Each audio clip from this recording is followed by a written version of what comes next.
ہوں گے میرے غوث پاک. بس انہی کی سیرت سے کچھ باتیں آپ کے بیچ رکھ کے میں بات ختم کر لوں گا. میرے سرکار غوث پاک کی سیرت دیکھیے. آج اپنے حالات کا جائزہ لیں. 11ویں شریف کا لنگر ہوتا ہے, لڑ جاتے ہیں پلیٹوں کے چکر میں. میری تو نے پلیٹ ہی توڑ ڈالی. بانٹنے والے کے کپڑے نوچ لیتے ہیں. ارے میں پکا 11ویں والا ہوں بھائی. یہ ہماری قوم کا مزاج ہے. حلوہ بنے تو سب سے آگے, زردہ بنے تو سب سے آگے. حلوے تو کھائے گا تو سیرت کون سیکھے گا, زردے تو کھائے گا تو سیرت کون سیکھے گا. میرے سرکار غوث پاک کا کردار دیکھو. اللہ اکبر. سرکار غوث پاک کے دور میں گویا تھا جس کی آواز بڑی اچھی تھی. اتنی اچھی آواز تھی کہ لوگ اس کو گانا سننے کے لیے بلایا کرتے تھے. وہ گانے گایا کرتا تھا. لیکن اب سنو اللہ والوں کے کام کیا ہوتے ہیں. سننا ذرا غور سے اس بات کو, شاید کہ اتر جائے تیرے دل میں میری بات. انہوں نے غوث پاک کے دور میں جب اس نے گانا شروع کیا نا, میرے غوث پاک فرماتے ہیں سن تیری بڑی اچھی آواز ہے, گانے نہ گایا کر, اس سے اللہ ناراض ہوتا ہے. کچھ اور نعت پڑھ لیا کر. وہ کہنے لگا یار دیکھو تو عبد القادر کو میری کمائی سے جلن ہوتا ہے, میری شہرت سے جلتے ہیں. اللہ اکبر. غوث پاک کو اور چوراہے پہ کھڑے ہو کے برائیاں کرنے لگا. آج بھی کچھ لوگ ہوتے ہیں نا, ان سے کہہ دو کہ صاحب یہ کام نہ کرو, تو کہتے ہیں نہیں جی تم تو میری برائی مجھ سے جلتے ہو, میری ترقی سے جلتے ہو. اللہ اکبر. ایسے ہی اس نے جواب دیا. وقت گزرتا گیا, لوگوں میں اس کی بڑی مقبولیت ہوئی. وہ پیسے کما کے لاتا تھا, گھر والے کھانا کھلا دیتے تھے, لاتا تھا کھلا دیتے تھے. لیکن یاد رکھو ہر چیز کی ایک عمر ہوتی ہے. اور صاحب کبھی یہ سوچ کے گناہ نہ کیا کرو کہ بڑھاپا آئے گا تو توبہ کر لیں گے, ابھی تو جوانی ہے, ابھی تو دیکھا ہی کیا ہے. نہیں جی, عمر کے کسی بھی حصے میں موت آ سکتی ہے.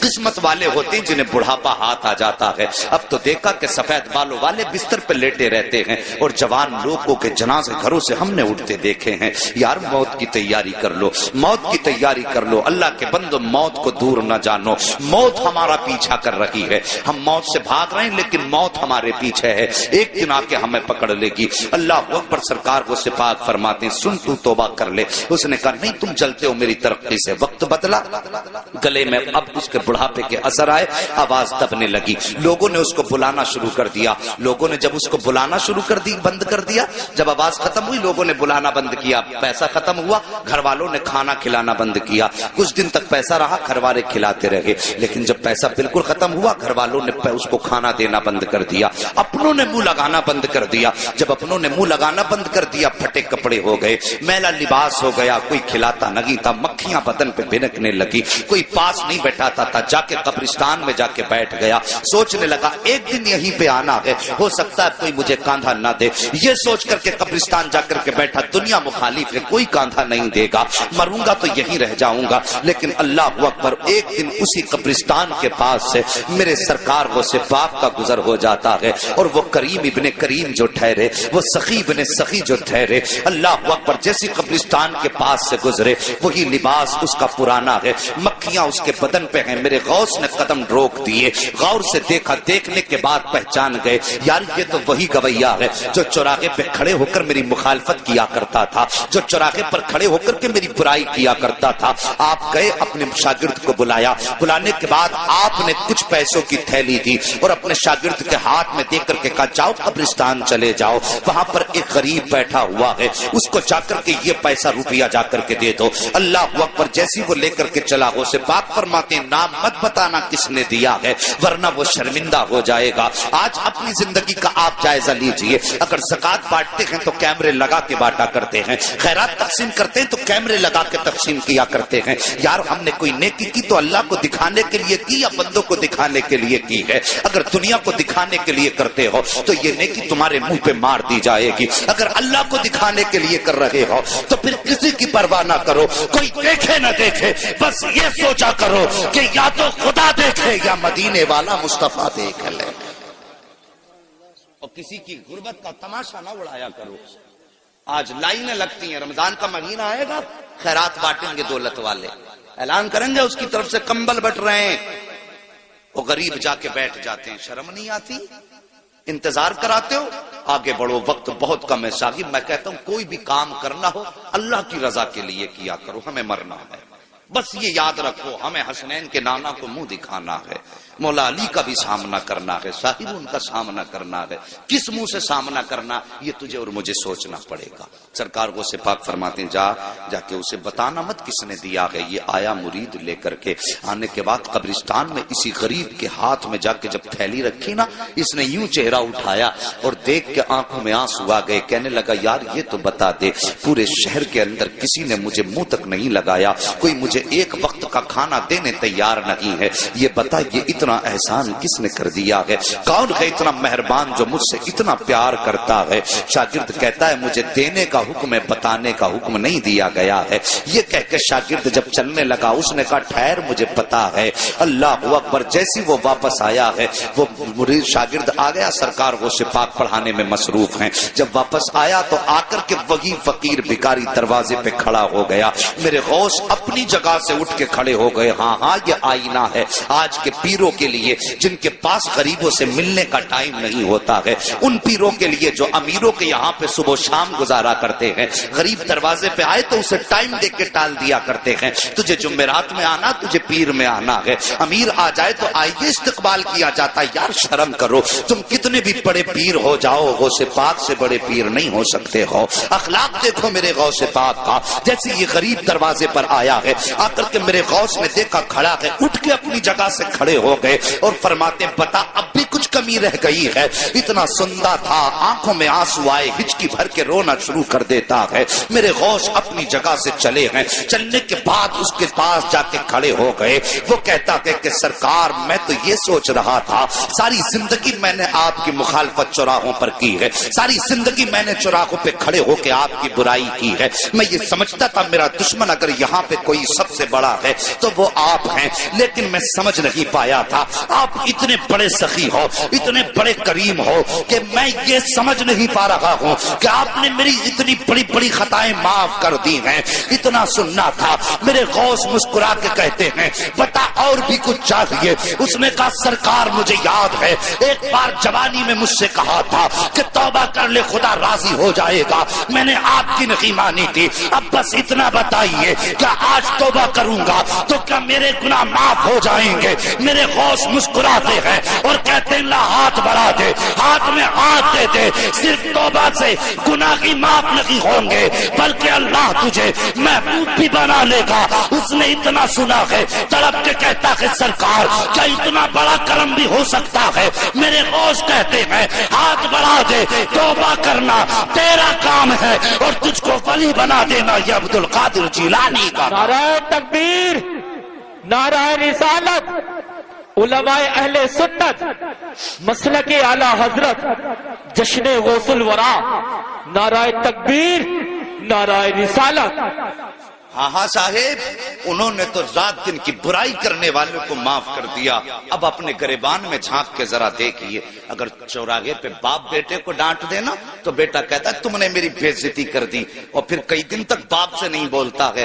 ہم نے تو بھائیوں کے بیچ ایسی دیواریں دیکھی ہیں یار، بھائی ہوتا ہے۔ اللہ کی قسم بھائی وہ نعمت ہے، جس دن یہ چلا جائے گا نا اس دن اس کی قدر معلوم ہوگی۔ اور تمہیں پتا کیا ہے بھائی کیا ہوتا ہے؟ اگر بھائی کی قدر جاننی ہے تو کوئی پوچھے میرے حسین سے کربلا کے میدان میں جب غازی عباس کی شہادت ہوئی تھی، میرے حسین نے یوں ہاتھ رکھ کے کہا تھا آج حسین کی کمر ٹوٹ گئی ہے، اور تجھے بھائی کی طاقت کا اندازہ نہیں ہے۔ آج بھائی کے خلاف کھڑا ہوا ہے۔ صاحب کب تک لڑو گے، کب تک لڑتے رہو گے؟ ہم نے تو اپنوں کو معاف کرنا نہیں سیکھا، انہوں نے تو دشمنوں کو بھی سینے سے لگایا ہے۔ پھر کیسے کہتے ہو غوث کا دامن نہیں چھوڑیں گے؟ اللہ اکبر، ہم نے یہاں تک دیکھا ہے حضرت جی، یہاں تک دیکھا ہے کہ بھائیوں کے اختلاف اتنے بڑھ جاتے ہیں کہ گھر کے اندر فنکشن ہوتا، ایک بھائی کے گھر میں فنکشن ہے، دوسرا بھائی دروازہ بند کر کے بیٹھا ہے، بھائی کے بچے پوچھ کے کہتے ہیں ابا بتائیے کیا چچا ہمیں منانے کے لیے آئیں گے؟ باپ کے بچے منہ زبان پہ ان بچوں کے لیے کوئی جواب نہیں ہوتا ہے، وہ سوچتا ہے ہاں کہتا ہوں اور بھائی نہ آیا تو بچوں کو کیا منہ دکھاؤں گا، اور اگر نہ کہتا ہوں تو بھائی بچے کہیں گے ابا جی آپ کے دل میں کوئی کمی ہے۔ مگر جب باپ پوچھتا، بچے پوچھتے ہیں بھائی آئے گا تو باپ ٹال دیا کرتا ہے۔ اور یار تمہارے بچے جب خوشیاں مناتے ہیں، تمہارے بھائیوں کی ناراضی کا نتیجہ یہ ہوتا ہے کہ تمہارے دروازے پر ایک کتا بھی چوڑے چمار بھی کھا کے چلے جاتے ہیں۔ اگر تمہارے دروازے پہ نہیں آیا تو اپنا بھائی نہیں آیا ہے۔ تم نے گاؤں کے پردھان کو منا لانے کے لیے, اپنے گھر لانے کے لیے اپنے پیر کی جوتیاں تک توڑ ڈالی ہیں. اگر نہیں پہنچے ہو تو بھائی کے دروازے تک نہیں پہنچے ہو, ایک بار اس کے دروازے پہ اگر چلے جاتے اور جا کے اتنا کہہ دیتے بھائی مجھ سے غلطی ہو گئی ہے, اللہ کی قسم کھا کے کہتا ہوں جہاں یہ دنیا کے دولت والے تم سے 70 چکر لگواتے ہیں, یہ تیرا اپنا بھائی ہے. ایک بار دروازہ تو کھٹکھٹا کے دیکھ لیتا, اور تو نے کتنی بھی بڑی اس بھائی کے خلاف سازش کی تھی, ایک بار اتنا کہہ دیتا کہ بھائی خطا ہو گئی ہے, پھر اس کی آنکھوں میں دیکھتا ماں کی ممتا بھی نظر آتی, باپ کی شفقتیں بھی دکھائی دیتی, خاندان کی محبتیں بھی دکھائی دیتی, اور خون کا ابال بھی دکھائی دیتا. وہ کہتا یار چھوڑ دے, جب تو دروازے پہ آ گیا ہے میں نے تجھے معاف کر دیا ہے, تم مجھے معاف کر دے. جب تمہاری یہ ملاقات ہوتی تم مدینے سے صدا آتی, اور دونوں بھائیوں ایک دوسرے کو معاف کر کے تم نے مجھے خوش کر دیا ہے. جب یہ مدینے والا کہتا تو رب فرما دیتا جب تم نے مصطفیٰ کو خوش کر دیا کہ میں نے تم کو معافی کا پروانہ عطا فرما دیا. ہاں ہمیں تو جنت بھی اگر چاہیے. یا رسول اللہ زندہ آباد, ہمیں تو زندہ آباد, زندہ آباد. ہمیں تو جنت بھی وہ چاہیے جو مولوی 100 روپے لے کے جنت بانٹ کے چلا جائے. جنت کے مولوی کے باپ کی ہے. مجھے نہیں آتا یہ کہنا کہ ایک رات جلسہ کرا تو جنتی ہو جاؤ گے. ہاں ہاں وہ بات اپنی جگہ صحیح ہے, کوئی ایک نیکی اگر کام آ گئی تو بخشش کے لیے کافی ہو جائے گی, لیکن ٹھیکہ نہیں, گارنٹی نہیں. یہ بات یاد رکھنا کہ زندگی میں ایک جلسہ ہو اس میں آ کے سن لی اور پورے سال خرافاتیں کرتے رہے, پھر ایسے جلسوں کا نتیجہ کیا؟ آج آ کے بیٹھے کچھ حاصل کر کے جاؤ. میرے غوث نے تو دشمن کو بھی معاف کر دیا, پھر ہم اپنے بھائی کو معاف کرنے کی ہمت کیوں نہیں رکھتے؟ اور سوچو ذرا, دل پہ ہاتھ رکھ کے سوچو, جب میرے نبی کے پتھر مارے نا ظالموں نے تو صحابہ کہتے تھے آقا اب تو پانی سر سے اوپر ہو گیا ہے, اب بد دعا کر ہی دیجئے. نبوت والے ہاتھ اٹھے, صحابہ کہتے ہیں ہم سوچنے لگے, ہم آقا کے چہرے پہ نگاہیں جم گئیں, آج نبی بد دعا کریں گے وہ کفر ہمیشہ کے لیے ختم ہو جائے. صحابہ فرماتے ہم نے دیکھا نبوت والے وہ ہونٹ ہلے جن کے بارے میں میرے امام نے مسکرا کے کہا پتلی پتلی گلے قدس کی پتیاں, ان لبوں کی نزاکت پہ لاکھوں سلام. صحابہ فرماتے جب وہ ہونٹ کھلے نا ہم حیرت میں رہ گئے. نبی نے بد دعا نہیں کی بلکہ جملہ نکلا, اللہ یہ مجھے پہچانتے نہیں تو ان کو میری پہچان عطا فرما دے. اللہ اکبر. یہ دیکھو یہ نبی ہیں, ہم نے اس نبی کا کلمہ پڑھا ہے جس نے دشمن کو سینے سے لگایا, اور پھر ہم کس کھیت کی مولی ہیں؟ میرے نبی نے یہی تو دین دیا تھا, معاف کرنے والا بدلہ لینے والے سے زیادہ طاقتور ہوتا ہے. اگر تم سے کسی کا دل ٹوٹا ہے تو یار اپنی انا مٹی میں ملا دو, بس صرف مصطفیٰ کی رضا کے لیے. میں کچھ نہیں کہتا تم سے, صرف مصطفیٰ کی رضا کے لیے. اور صبح کو جا کے دروازہ کھٹکھٹا دو. اگر وہ یہ بھی کہے ذلیل تجھے شرم نہیں آئی, اتنا بے غیرت پھر بھی چلایا دروازے پہ, تو منہ نہ بگاڑنا, مسکرا کے کہنا یار میں تیرے لیے نہیں آیا, میں تو مدینے والے مصطفیٰ کے لیے آیا. اتنا کہہ کے اپنی انا مٹی میں ملا دو. حضرت علی فرماتے ہیں اگر کسی بڑے کا ادب کرنے میں یا انکساری میں کسی کی عزت کم ہو جائے تو حضرت علی فرماتے ہیں وہ قیامت میں میرا دامن پکڑ لے. جھکنے والوں کو اللہ عزتیں کم نہیں کرتا بلکہ جھکنے والوں کو اللہ عزتیں زیادہ عطا فرماتا ہے. بات سمجھ رہے ہیں میری؟ ہم میں تو دیواریں بڑی اونچی اونچی ہو گئی. ایک بھیا اگر بن گیا نا کوئی ادھیکاری اور دوسرا بیچارہ ٹھیلا لگا کے بچے پالتا ہے تو ان کے بیچ بڑا فرق ہو گیا. وہ سوچ یار تجھے اللہ نے اگر ادھیکاری بنا دیا, تیری 60,000 یا 90,000 تنخواہ ہے, تو سوچ وہی خدا اگر چاہتا تو تجھے ٹھیلے پہ لگا دیتا, اور جسے ٹھیلے پہ لگایا اسے اس پوسٹ پہ بیٹھا دیتا. پھر بتا تیرا کیا ہے اس میں؟ اللہ نے زندگی دی ہے, اگر امیر بھی ہو نا تو غریبوں کو نبھا کے چلو. میرے غوث پاک رضی اللہ تعالیٰ عنہ حج کے سفر کے لیے روانہ ہوئے. شور ہو گیا پورے بغداد میں, سرکار غوث پاک حج کے لیے جا رہے ہیں. آپ دیکھیے حضور حسن میاں آئے, خبر ہو جائے حسن میاں آ رہے ہیں, کتنی بھیڑ لگ جاتی ہے. ہے کہ نہیں؟ لگتی کہ نہیں لگتی؟ بہت بھیڑ لگتی. اور پھر اگر پتا چل جائے تاج الشریعہ آ رہے پھر تو میدان چھوٹے پڑ جاتے. سوچو اگر تاج الشریعہ کا یہ عالم ہے اور جب لوگوں کو پتا چل جائے کہ بغداد والے غوث حج کے لیے جا رہے ہیں پھر کیا عالم ہوگا؟ بھیڑ لگنے لگی. اللہ اکبر. سبق حاصل کرو زندگی سے. بھیڑ لگنے لگی, بہت بڑا قافلہ ہو گیا. جب چلنے لگا تو ظاہر ہے پہلے کوئی ہوائی جہاز تو تھے نہیں, نہ بسیں تھی. وہ چوپایوں والی سواریوں پہ لوگ سفر کیا کرتے تھے. یہی تھا نا, سفر کرتے تھے. جب سفر کرتے تھے پیدل تو پھر راستے میں پڑاؤ بھی پڑنا یہ بھی ضروری تھا, ٹھہرنا آرام کرنا. تو کچھ بستیاں راستے میں پڑتی تھی. وہاں لوگوں کو پتا چلا غوث پاک ادھر سے گزرنے والے ہیں تو پتا چلا یہی قیام کریں گے. امیروں نے اپنے اپنے گھر سجا دیے, انتظام کر دیا غوث پاک میرے گھر ٹھہریں گے. لیکن ایک غریب تھا, وہ سوچنے لگا, تمنا تھی کاش میرے پاس دولت ہوتی میں اپنے گھر بیٹھاتا غوث پاک کو, میں اپنے گھر بیٹھاتا اگر میرے پاس دولت ہوتی. لیکن اب میں اپنے گھر نہیں لاؤں گا, کیوں؟ میں ان کے لائق نہیں, بس ان کا دیدار ہو جائے یہی بہت بڑی بات. لیکن یہ کہتا میں بیٹھا تھا, اچانک میرے دروازے پہ شور ہوا, وہ یار دروازہ تو کھول. کہا میں نے جیسی کھول کے دیکھا سامنے میری چوکھٹ پہ غوث الاعظم مسکرا رہے تھے. بڑے بڑے امیر کھڑے ہیں لیکن میرے غوث نے غریب کے دروازے پہ دستک دی. وہ کہتا میرے گھر میں کچھ بیٹیاں تھیں اور جن کی میں شادی کرنا چاہتا تھا, انتظام نہیں تھا, اور مجھے ڈر یہ تھا غوث پاک کو ٹھہراؤں گا تو ان کے ساتھ لوگ بھی ہوں گے, ان کے کھانے کا بھی انتظام ہوگا. کہتا غوث پاک آئے میرے گھر میں ٹھہرے. فرماتے پورا انتظام غوث پاک نے فرمایا کھانے کا ہے. آج نذرانے لینے کا تو رواج پیروں میں نظر آ رہا ہے لیکن دینے والا پیر نظر. سوچو, خود سوچو, اگر میں غلط ہوں کہہ دو کھڑے ہو کے. دینے والا پیر. نذرانوں کا ایک تصور تھا پیروں کی بارگاہ میں کہ امیروں سے لیتے تھے, غریبوں کو دیتے تھے, اس لیے امیر جا کے دیتے تھے حضرت یہ نذرانہ. اب تو بھائی غریب بھی آ کے کہتا نا حضرت 50,000 کم پڑ رہے ہیں بیٹی کی شادی میں دعا فرما دیں, تو پہلے 100 روپے دعا کے لیے لے لیتا وہ اس سے.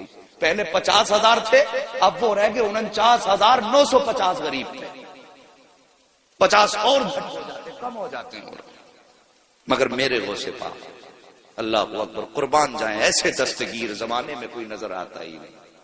تیری نسل پاک میں ہے بچہ بچہ نور کا, تو ہے عین نور تیرا. سبحان اللہ. سب کو نعت یاد ہے, اللہ سلامت. توجہ ہے. کہتا ہے میرے غوث پاک میرے گھر پہ ٹھہرے, انتظام کیا کھانے کا. اور پھر وہ کہتا ہے لوگ آئے نا نذرانہ دینے لگے حضرت, نذرانہ دینے لگے. کہنے لگا انتظام سارا غوث پاک کا تھا لیکن میری بستی میں میرا چرچا ہو گیا. لو اس نے غوث پاک کے سارے ساتھیوں کے کھانے کا انتظام کیا. کہنے لگا دیکھو کام ان کا تھا, نام میرا ہو گیا. اللہ اکبر. کہتا ہے جب سارے لوگ کھا چکے, رات گزاری, صبح چلنے لگے, میرے غوث نے مجھے بلایا اور بلا کے فرمایا ذرا قریب آ, اور سینے سے لگا کے کان میں کہنے لگے بیٹیاں جوان ہیں, انتظام نہیں ہے شادی کا. تب بس اتنا کہا تھا, غوث پاک پہ جتنا بھی نذرانہ مریدوں نے دیا تھا وہ سب اٹھا کے میری گود میں ڈالا اور فرمایا جا جا بچیوں کا انتظام فرما دے. وہ کہتا ہے بظاہر تو تھوڑا تھا لیکن اللہ نے اتنی برکتیں دی کہ میری بچیوں کی بھی شادی ہو گئی اور نسلوں کے گزارے بھی ہونے لگے. اللہ اکبر. کون دیتا ہے دینے کو منہ چاہیے, دینے والا ہے سچا. ہمارا نبی غریبوں سے پیار کرو, یہ میرے نبی کا فرمان ہے. اور یہ میرے غوث کی زندگی کا. ایک بات آخری نبی کی بیان کر کے بات ختم کر لوں, ابھی برداشت کریں گے تھوڑے سے. اللہ سلامت رکھ کے سارے بول دو یا رسول اللہ. ہے جی اتنی کنجوسی سے نہیں, اب نبی کے صدقے میں ہاتھ ملے تو اٹھائی دیجئے.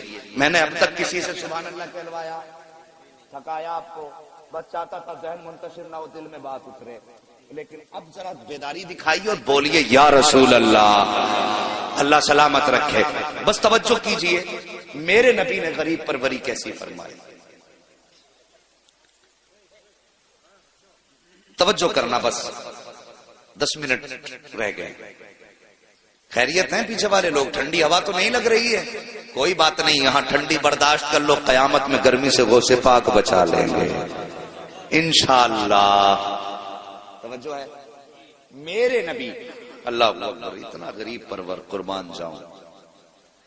ہمیں تو دولت پہ بو ہے، گھمنڈ ہے دولت کا. کیا کرنا ہے یار؟ آج آنکھیں کھلی ہیں تو سب ہمارا ہے، جس دن بند ہو گئی سب پر آیا ہے. اس پہ نہیں اترانا چاہیے، اس پہ نہیں اترانا چاہیے. واصف علی واصف ایک بڑا مشہور شخص گزرا ہے، انہوں نے اسکول بنایا، اسکول انٹر کالج جو بھی بنایا، لوگ اس بڑا نرم دل تھا. اس کی بات بہت، اس نے اہم بات کہی تھی.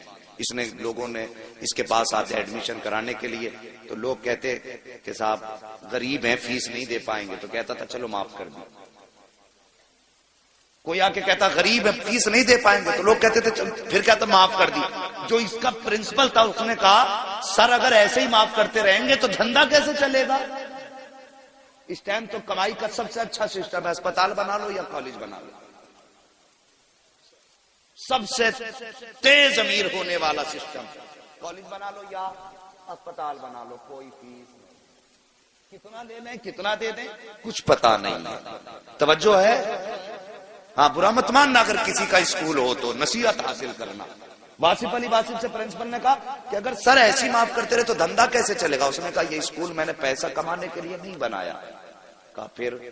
کہا میں نے یہ جو لوگ بھیجے ہیں فری کیے ہیں، اس لیے نہیں کہ یہ لوگ میرے اسکول کو پیسہ دیں، بلکہ اس نے کہا تھا میں اس لیے فیس معاف کر رہا ہوں تاکہ یہ لوگ میرے جنازے میں شامل ہو جائیں. یاد رکھنا اس بات، بہت بڑی بات اس نے کہی تھی. یہ میں اپنے جنازے کی بھیڑ بڑھا رہا ہوں، کوئی مہربانی نہیں کر رہا ہوں، جنازے کی بھیڑ بڑھا رہا ہوں. پتا چلا اچھے عمل کرو گے تو بھیڑ اچھی ہوگی. لیکن یہ بھی ہوتا ہے، پدھان مرے تھے، کتا مرا پدھان کا تو پورا گاؤں تھا، پدھان مرے تو آدھا بھی گاؤں نہیں تھا، اس لیے کہ وہاں تو پدھان کو منہ دکھانے گئے تھے. اب جب پدھان ہی مر گئے تو پھر کسے منہ دکھانے جاتے؟ سمجھ رہے نا میری بات؟ یہ محاورہ ہے، اگر کوئی برادری یہاں پدھانوں کی ہو تو برا مت ماننا کہ مولوی ہمیں کہہ گیا ہے جی. بس سمجھانا چاہتا ہوں کہ جب تک آنکھیں کھلی ہیں تب تک ہمارا ہے، آنکھیں بند ہوئی تو سب پر آیا، سب پر آیا. آؤ رب کے قریب ہو جاؤ، اپنے مصطفیٰ کے قریب ہو جاؤ. یہ زندگی کا سب سے اہم مشغلہ ہے کہ ہم مصطفیٰ کے قریب ہو جائیں. ہم تو غریب رشتہ داروں کو اپنانے سے انکار کر دیتے ہیں. اگر کہا جائے کہ یار تجھے اللہ نے اتنی دولت دی ہے، تیری بہن غریب ہے، اسی کی بیٹی لے آ گھر میں مدد کر دے اس کی، تو کہتا ہے کہ یار مدد کر تو دی، 4 لاکھ دے رہا ہوں. اور ظالم تیرے 4 لاکھ سے کیا مدد ہو جائے گی؟ اللہ نے تجھے دولت دی ہے، چلا جا بہن کے دروازے پہ جھولی پھیلا کے کہہ دے بہن اپنی بیٹی میری جھولی میں ڈال دے.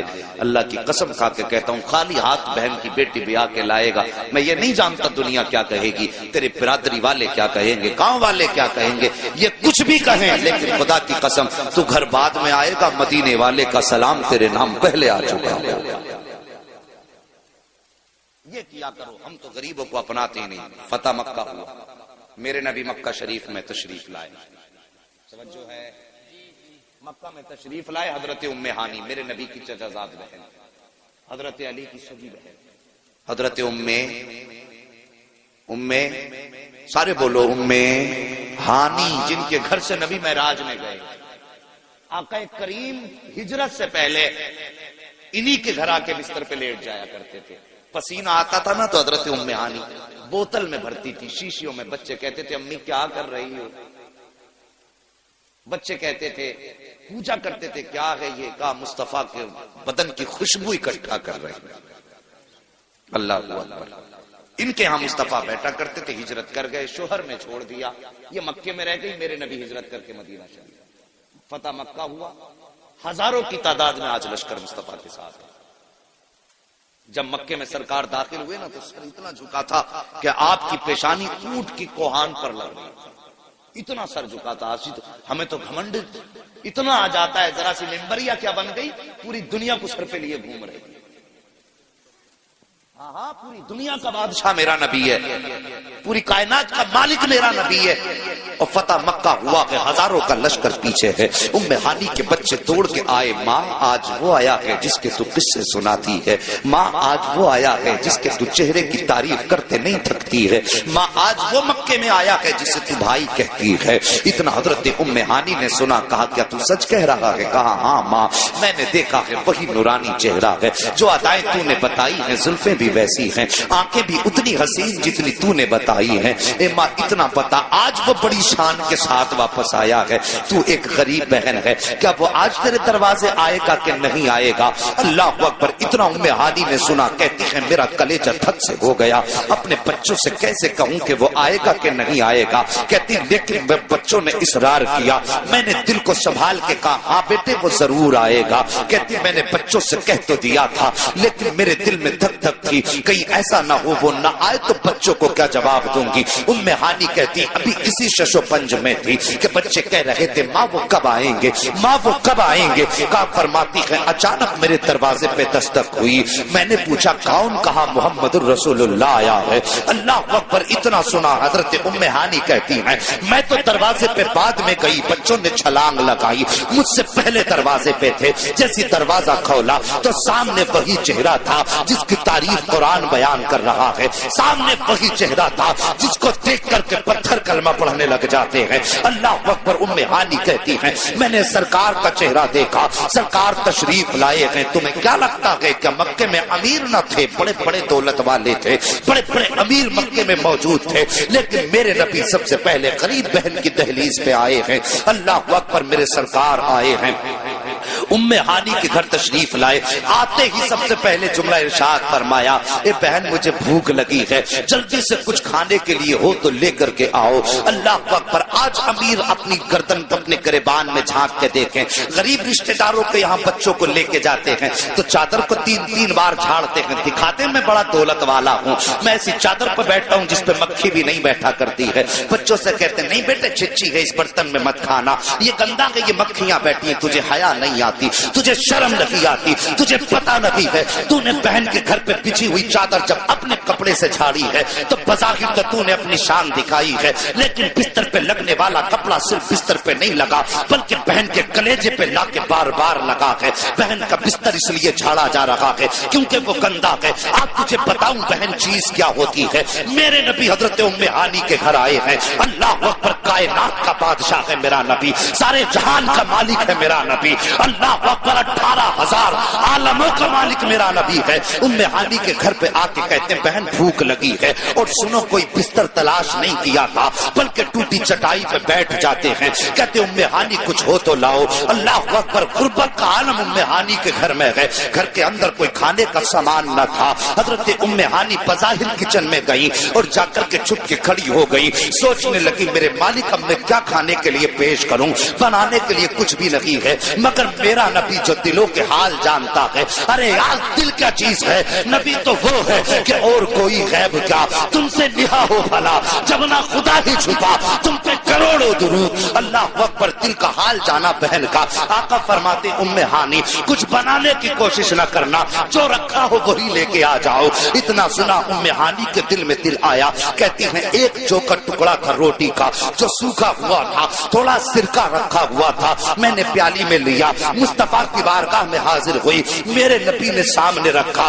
اور اس ٹوٹے ہوئے سوکھے ٹکڑے کو سرکے میں بھگویا اور بھگونے کے بعد منہ میں رکھا. ام ہانی کہتی ہے میں نے مصطفیٰ کا چہرہ دیکھا, چبانے میں تکلیف تو ہو رہی تھی لیکن نبوت کی پیشانی پہ کوئی شکن نہیں تھی. سرکار چباتے جا رہے تھے, مسکراتے جا رہے تھے. یہ نہیں کہا تھا بہن یہ سخت زیادہ ہے, یہ نہیں کہا تھا بہن حلق سے نہیں اتر رہا ہے. ام ہانی کہتی ہے میں محسوس کر رہی تھی کہ اس کو چبانے میں بھی مصطفیٰ کو تکلیف ہو رہی ہے, حلق سے اتارنے میں بھی تکلیف ہو رہی ہے, لیکن میرے نبی مسکرا رہے ہیں. ام ہانی کہتی ہیں بڑی مشکل سے میرے سرکار نے وہ لقمے حلق کے نیچے اتارے, اور اتارنے کے بعد یہ نہیں کہا تھا تو نے کیا کھلایا ہے, یہ کیا آگے رکھ دیا, بلکہ مسکرا کے کہتے ہیں ام ہانی تجھے کیا بتاؤں آج کون سی لذت تیرے کھانے میں آئی ہے. کہتے ام ہانی جو برسوں پہلے تیرے دسترخوان پہ لذت آئی تھی, آج برسوں کے بعد محمد کو وہ تیرے دسترخوان پہ اللہ نے لذت عطا فرمائی.